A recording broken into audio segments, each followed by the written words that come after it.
দেখো, গ্রাম পঞ্চায়েত নিয়োগ প্রায় হতে চলেছে। 6,652টি শূন্য পদে গ্রাম পঞ্চায়েতের নিয়োগ কিন্তু হতে চলেছে। এই ভিডিওতে আমি সম্পূর্ণ সিলেবাস কভার করব, গ্রাম পঞ্চায়েতের যে সমস্ত পদগুলো আছে। ঠিক আছে, চলো। দেখো, ওয়েস্ট বেঙ্গল গ্রাম পঞ্চায়েত সিলেবাস 2024, গ্রাম পঞ্চায়েত সিলেবাস 2024, শিক্ষাগত যোগ্যতা, পরীক্ষা পদ্ধতি সহ বিস্তারিত এই ভিডিওতে আমি আলোচনা করব। তোমাদেরকে প্রথমে বলে রাখি, চ্যানেলটি যারা নতুন, চ্যানেলটি অবশ্যই সাবস্ক্রাইব করে রাখো এবং ভিডিওটি লাইক করবে। দেখো, গ্রাম পঞ্চায়েত সিলেবাস 2024, প্রথমত কিছুদিন আগেই পঞ্চায়েত কর্মী নিয়োগ সংক্রান্ত একটা বিজ্ঞপ্তি প্রকাশ করেছে। ঠিক আছে, পশ্চিমবঙ্গে গ্রাম পঞ্চায়েত স্তরে পঞ্চায়েত কর্মী, নির্মাণ সহায়ক, সেক্রেটারি এবং clerk, data entry operator, cashier, group D সহ এইসব পদে কিন্তু নিয়োগ ভ্যাকেন্সি বার করেছে। আয়োজিত হবে লিখিত পরীক্ষার সিলেবাস। ঠিক আছে, এই ভিডিওতে আমি লিখিত পরীক্ষার সমস্ত সিলেবাস কভার করব এবং এগুলো প্রকাশ করেছে পঞ্চায়েত এবং গ্রাম উন্নয়ন দপ্তর, পশ্চিমবঙ্গ সরকার। ঠিক আছে, দেখো, গ্রাম পঞ্চায়েত সিলেবাস 2024, যেখানে পদ অনুযায়ী বিভিন্ন স্তরে আবেদনের জন্য শিক্ষাগত যোগ্যতা হিসাবে অষ্টম শ্রেণী থেকে শুরু করে মাধ্যমিক, উচ্চ মাধ্যমিক এবং স্নাতক সহ উচ্চতর শিক্ষাগত যোগ্যতার ভিত্তিতে কিন্তু চাকরি প্রার্থীরা এখানে আবেদন করতে পারবেন। যে কোনো পদে আবেদনের জন্য প্রার্থীর ন্যূনতম 18 বছর থেকে 40 বছর বয়স পর্যন্ত কিন্তু হতে হবে। সংরক্ষিত শ্রেণীর প্রার্থীদের জন্য কিন্তু সরকারি নিয়ম অনুযায়ী বয়সের ছাড় কিন্তু আছে, বিশেষ ছাড়, যেমন এসসি বলো আর এসটি বলো। ঠিক আছে, এদের ক্ষেত্রে ছাড় আছে। শূন্য পদ অনুযায়ী বিভিন্ন পদে আবেদন করার শিক্ষাগত যোগ্যতা, পরীক্ষা পদ্ধতি সহ অন্যান্য তথ্য জানতে প্রতিবেদনটি আমরা সম্পূর্ণ কভার করব এই ভিডিওতে। ঠিক আছে,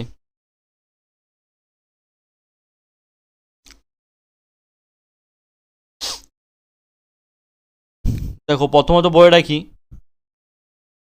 যে গ্রাম পঞ্চায়েত কর্মীর সিলেবাস, গ্রাম পঞ্চায়েত কর্মীর সিলেবাস, শিক্ষাগত যোগ্যতা, গ্রাম পঞ্চায়েত কর্মীর সিলেবাস। এখানে শিক্ষাগত যোগ্যতা কী লাগবে, তোমরা যারা গ্রাম পঞ্চায়েত কর্মী হিসাবে অ্যাপ্লাই করতে চাচ্ছ, তারা অবশ্যই অষ্টম শ্রেণী পাস যোগ্যতা কিন্তু এখানে আবেদন করতে পারবে।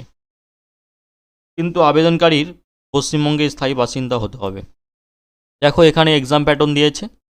এক্সাম প্যাটার্ন ইংরেজি 10 নাম্বার থাকবে, ইংলিশ বাংলা থেকে 13 নাম্বার, গণিত থেকে 10 নাম্বার থাকবে, সাধারণ জ্ঞান থেকে 10 নাম্বার থাকবে, ইন্টারভিউ হবে 15 নাম্বারের। ঠিক আছে, তাহলে টোটাল কত নাম্বার হচ্ছে?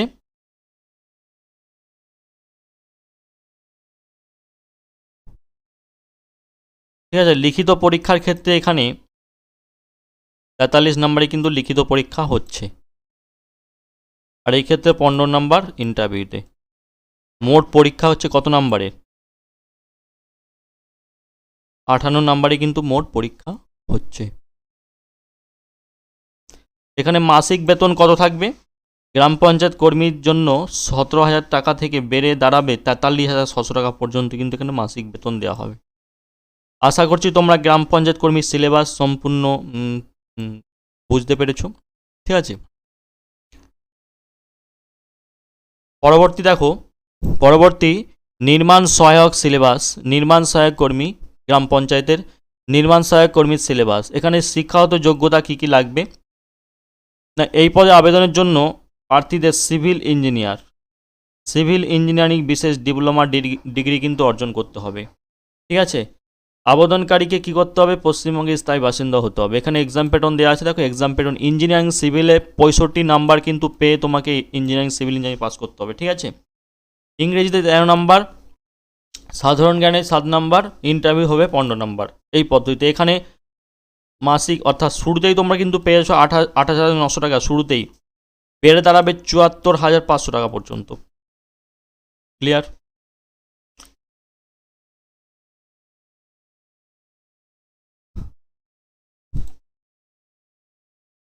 দেখো, পরবর্তী গ্রাম সহায়ক সিলেবাস, গ্রাম সহায়ক। ঠিক আছে, কর্মী নিয়োগ। এখানে শিক্ষাগত যোগ্যতা কি লাগছে? এখানে শিক্ষাগত যোগ্যতা যে কোনো স্বীকৃতি বোর্ড থেকে মাধ্যমিক অথবা সমতুল্য কোনো পরীক্ষায় পাস করতে হবে। চাকরি প্রার্থীদের এখানে আবেদন করার জন্য অ্যাপ্লাই করতে পারবে মাধ্যমিক পাস। ঠিক আছে, আবেদনকারীকে অবশ্যই পশ্চিমবঙ্গের স্থায়ী বাসিন্দা হতে হবে। এক্সাম প্যাটার্ন দেখো, ইংরেজিতে 25 নাম্বার থাকছে, এখানে বাংলাতে 25 নাম্বার, টোটাল বাংলা ইংরেজি 50, এদিকে গণিত 25 নাম্বার থাকছে, ঠিক আছে।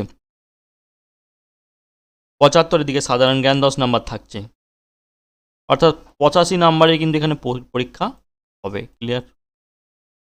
ইন্টারভিউ নিয়ে মোট 100 নাম্বারের পরীক্ষা এখানে হবে, গ্রাম সহায়ক সিলেবাস, ঠিক আছে। এখানে মাসিক বেতন শুরুতেই তোমরা 8,900 টাকা পাবে, 28,900, এবং টাকাতে বেড়ে দাঁড়াবে 74,500 টাকা। ক্লিয়ার?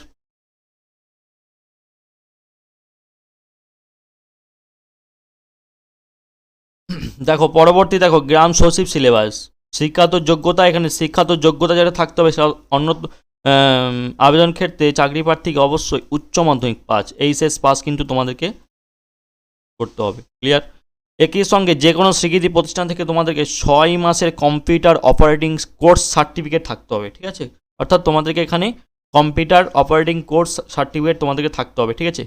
এখানে এক্সাম প্যাটার্ন কি, এক্সাম প্রথমে ইংরেজি, এখানে দেখো ইংরেজিতে 25 নাম্বার থাকছে, বাংলায় 25 নাম্বার, গণিতে 25 নাম্বার, সাধারণ জ্ঞানে 10 নাম্বার, টোটাল কত নাম্বার হচ্ছে 85, এদিকে ইন্টারভিউ 15, মোট 100 নাম্বারের পরীক্ষা, ঠিক আছে।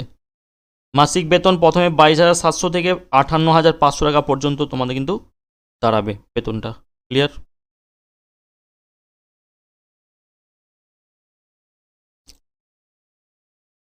পরবর্তী দেখো নির্বাহী সরকারি সিলেবাস 2024। শিক্ষাগত যোগ্যতা কি এখানে লাগছে, দেখো শিক্ষাগত যোগ্যতা যে কোনো স্বীকৃতি বিশ্ববিদ্যালয় থেকে ন্যূনতম স্নাতক অর্থাৎ গ্র্যাজুয়েশন পাস করতে হবে তোমাদেরকে, ঠিক আছে।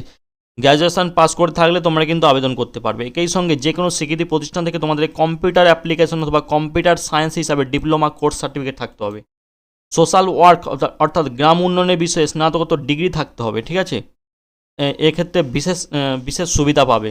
সোশ্যাল ওয়ার্ক এবং গ্রাম উন্নয়নের বিষয়ে স্নাতকোত্তর ডিগ্রি তোমাদেরকে থাকলে প্রার্থীরা অগ্রাধিকার পাবে এখানে, না তাছাড়া পাবে না। এক্সাম প্যাটার্ন প্রথমে ইংরেজি 25 নাম্বার, বাংলা 25 নাম্বার, গণিত 25 নাম্বার, সাধারণ জ্ঞানে 10 নাম্বার, ইন্টারভিউ 15 নাম্বার, টোটাল কিন্তু 100 নাম্বারে হচ্ছে, ঠিক আছে, ইন্টারভিউ নিয়ে। দেখো এখানে মাসিক বেতন প্রথমেই শুরুতেই 28,900, পরবর্তী 74,500 টাকা বেড়ে দাঁড়াবে, ঠিক আছে। আশা করছি তোমরা বুঝতে পেরেছো। থ্যাংক ইউ ভিডিওটি শেষ পর্যন্ত দেখার জন্য।